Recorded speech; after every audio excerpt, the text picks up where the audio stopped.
তাই পইচাটো বাদ দিয়ক কৈ ভাগৰি গ'লোঁ কালিৰ পৰা। এটা কথাটো হৈছে কি ইহঁতে যি ঘৰত যিসকল মাক বাপেক আছে চবেই আমি কি ভাবিছিলোঁ মাক বাপেক ইন'চেণ্ট হয়, একো নাজানে।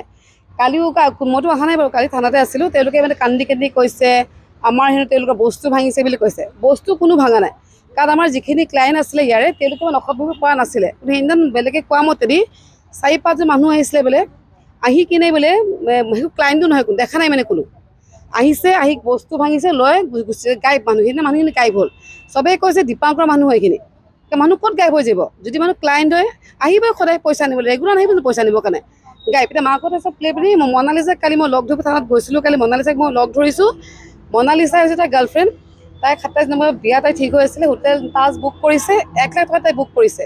আৰু তাই য'ত ঘৰ উজান বজাৰ তাতো তাই কিবা বুক কৰিছে 25,000 টকাতে বুক কৰিছে তাই কালি কথাখিনি কৈছে যে আপোনালোকে বাপেক মাকক ধৰক, বাপেক মাকে এইটো জেদ জানে।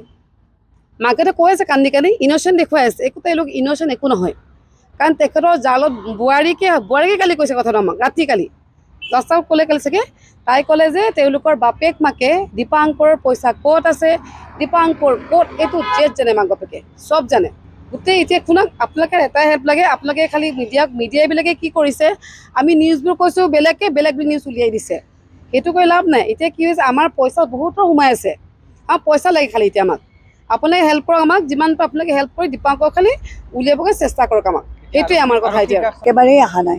কিন্তু কথাটো হৈছে কি, আমাৰ এতিয়া ছাপ'জ মোৰে আজি 7.5 লাখ টকা লাগি আছে, মোৰ ভাইটি লিভাৰ চিৰ'চিছ আৰু হাৰ্টৰ কণ্ডিশ্যন বেয়া, হায়দৰাবাদত আছে, মই তাক কেনেকৈ বচাম?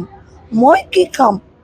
ঠিক মোৰ নিচিনাকৈ বেলেগ মানুহে কিছুমানে চবেই পইচা আপোনাৰ লোনত লৈ পেলাই ইয়াত ৰাখিছিলে, কিবা এটা পইচা ভাল হ'ব বুলি, 2 পইচা ভালকৈ ঘৰখন সংসাৰ চলিব বুলি। কিন্তু তেওঁলোকে আমাক ছাপোৰ্ট কৰা নাই।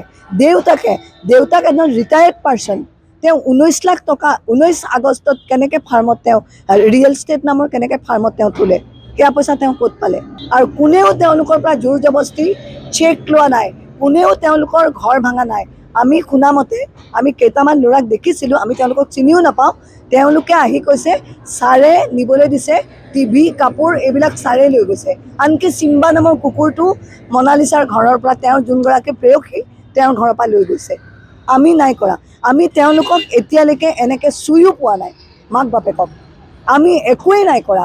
কিন্তু আমি অহাৰ আগতেই পুলিচেই চব চাই পেলাই, আৰু আমি দেখিছোঁ চব বস্তু মানে আলমাৰী চালমাৰী চব খোলা আছে। এতিয়া আপুনি চিন্তা কৰক, এজন মানুহৰ 69 কৰোৰ লাগি আছে। কিবা এটাতো বিশ্বাসতে থৈছিলে ন, অসমীয়া ল'ৰা আগবাঢ়ি যাওক। 69 কৰোৰ মানুহজনৰ মূৰটো বাৰু ঠিকে থাকিবনে?